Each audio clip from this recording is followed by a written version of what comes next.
Hi, I'm Sarah Treat of Figures First Consulting, and in this video, I'm going to give you 5 tips for improving your grant application figures in 5 minutes.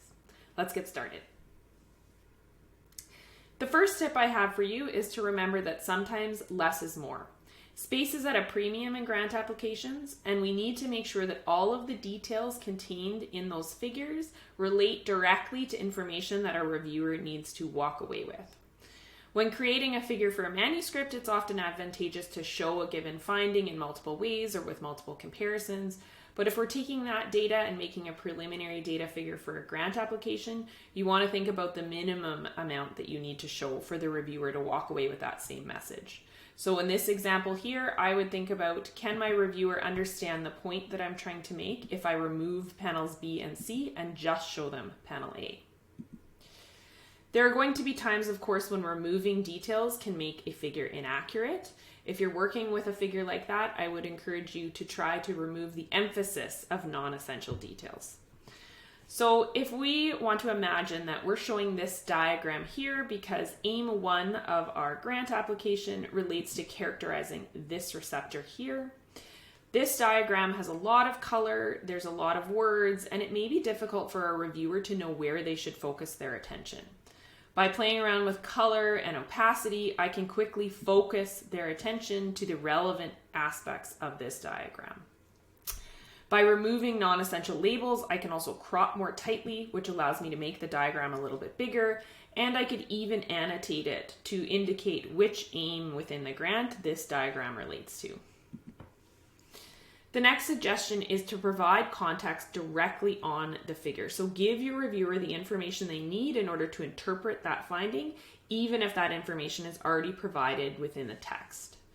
So in this example here, if this was a preliminary data figure, 2 things that I would add would be the sample size for each of the groups. This is likely going to become relevant later in the document when I talk about sample size calculations from this preliminary data. And as well, I would give them the normal range for this measure. I could do that by adding a dotted line as I've done here, or an annotation right on the chart. But because of the structure of this chart, these groups are really well laid out and I actually don't need those 2 colors. So an alternative could be to actually color each data point with respect to if it's within or outside of that normal range. This latter presentation might be helpful if part of your hypothesis or one of your statistics relates to the proportion of people in each group who are going to fall within or outside that range. The next tip I have for you is to use a take-home message style chart title for the figures in your grant rather than descriptive style chart titles. So for this graph here, a descriptive chart title would read something like gray matter volume versus age in boys and girls, whereas a take-home message style chart title for the same graph would read something like gray matter volume peaks earlier in girls than boys. So I'm giving my reviewer the conclusion that they can then go look for in the graph. The next suggestion I have is to keep terminology consistent and avoid acronyms.